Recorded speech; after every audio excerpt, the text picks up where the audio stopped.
Ragam bahasa Indonesia. Ragam bahasa Indonesia adalah variasi kata-kata berdasarkan pemakaian, topik yang dibicarakan, hubungan pembicara, lawan bicara, orang yang dibicarakan, serta medium pembicara. A. Kedudukan dan fungsi bahasa Indonesia. B. Ragam daerah atau dialek. C. Ragam bahasa lisan dan ragam bahasa tulisan. D. Ragam baku dan ragam tidak baku. E. Ragam baku tulis dan ragam baku lisan. F. Ragam sosial dan ragam fungsional. G. Bahasa Indonesia yang baik dan benar. A. Kedudukan dan fungsi bahasa Indonesia. Bahasa Indonesia mempunyai kedudukan yang sangat penting seperti tercantum pada Ikrar Ketiga Sumpah Pemuda 1928 yang berbunyi, "Kami putra dan putri Indonesia menjunjung bahasa persatuan bahasa Indonesia." Jadi, dapat disimpulkan jika kedudukan bahasa Indonesia adalah bahasa nasional dan bahasa negara.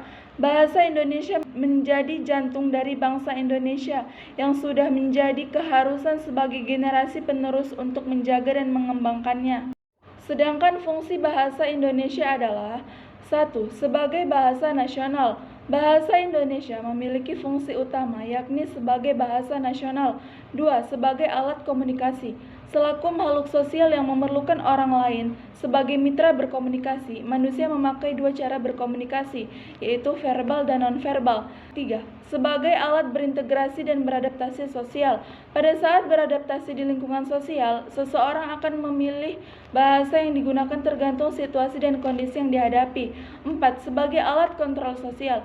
Kontrol sosial yang sangat mudah kita terapkan adalah sebagai alat peredam rasa marah. Menulis merupakan salah satu cara yang sangat efektif dan meredakan rasa marah kita. B. Ragam daerah atau dialek. Ragam daerah atau dialek ditentukan oleh faktor waktu, tempat, sosial, budaya, dan sarana pengungkapan. Faktor tersebut tidak berdiri sendiri, tetapi saling melengkapi. Dialek dapat digolongkan menjadi 3 ragam, yaitu 1. Ragam regional. Dialek regional merupakan varian bahasa yang digunakan oleh masyarakat di wilayah tertentu. Contohnya, terdapat dialek Banyumas, dialek Betawi, dan dialek Medan. 2. Dialek temporal. Dialek temporal biasanya digunakan oleh satu kelompok atau komunitas pada kurun waktu tertentu dan berbeda dari waktu ke waktu. Contohnya, dialek Melayu kuno dan dialek Melayu zaman Sriwijaya. 3. Dialek sosial. Dialek sosial merupakan varian bahasa yang digunakan oleh kelompok sosial tertentu dan acap dipakai sebagai penanda strata sosial. Contohnya, yakni komunitas di kantor berbeda dengan yang berada di pasar. C. Ragam bahasa lisan dan ragam bahasa tulisan. 1. Ragam bahasa lisan. Ragam bahasa lisan merupakan bahasa yang digunakan oleh pemakai bahasa dalam berkomunikasi.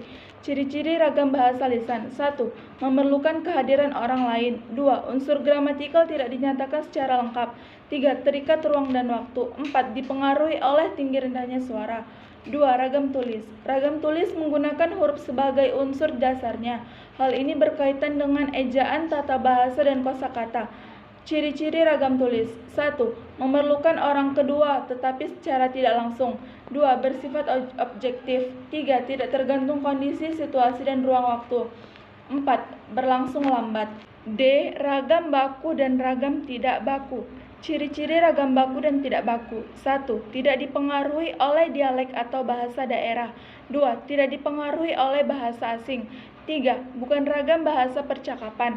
4. Penggunaan imbuhan diterapkan secara eksplisit. 5. Penggunaan kata atau frasa sesuai dengan konteks kalimat. 6. Tidak bermakna ganda atau rancu. 7. Tidak mengandung pleonasme atau penambahan kata yang tidak perlu. 8. Tidak hiperkorektif. E. Ragam baku tulis dan ragam baku lisan.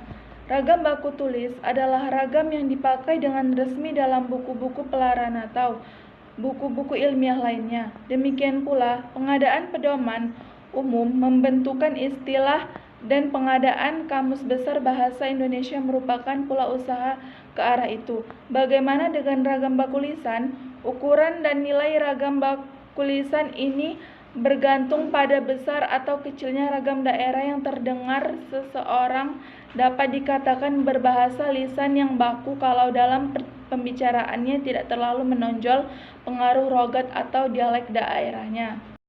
Ragam sosial dan ragam fungsional. Baik ragam lisan maupun ragam tulis bahasa Indonesia ditandai pula oleh adanya ragam sosial, yaitu ragam bahasa yang sebagian norma dan kaidahnya didasarkan atas kesepakatan bersama di lingkungan sosial yang lebih kecil dalam masyarakat. Selain itu, beragam sosial tidak jarang terhubung dengan status tinggi atau rendahnya kemasyarakatan lingkungan sosial yang bersangkutan. Ragam fungsional yang kadang-kadang disebut juga ragam profesional adalah ragam bahasa yang dikaitkan dengan profesi, lembaga, lingkungan kerja, atau kegiatan tertentu lainnya. Ragam fungsional juga dikaitkan dengan keresmian keadaan penggunanya. G. Bahasa Indonesia yang baik dan benar. Terdapat 5 ragam dalam laras bahasa yang digunakan.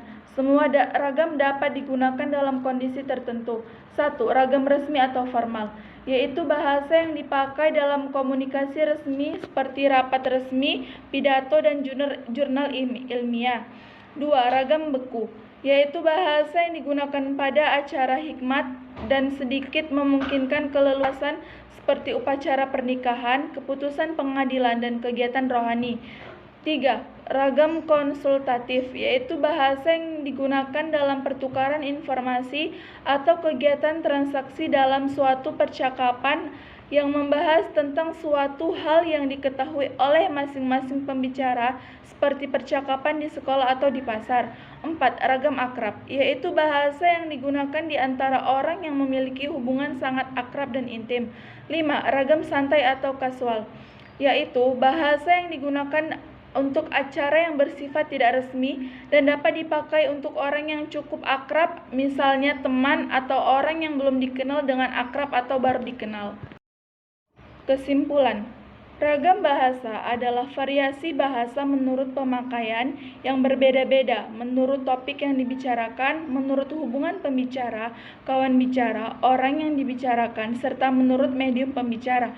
Ragam bahasa ini timbul karena latar belakang sejarah ataupun geografis. Akibat munculnya berbagai variasi bahasa Indonesia, ragam bahasa ini memiliki berbagai macam jenis yang dibedakan berdasarkan 3 hal, yaitu cara berkomunikasi, cara penuturan, dan topik pembicaraan. Dilihat dari cara berkomunikasi, ragam bahasa dibedakan menjadi 2, yaitu lisan dan tulis. Dalam hal ini, penggunaan ragam lisan lebih baik karena seseorang dapat langsung mengekspresikan apa yang ingin diungkapkan daripada menggunakan tulisan.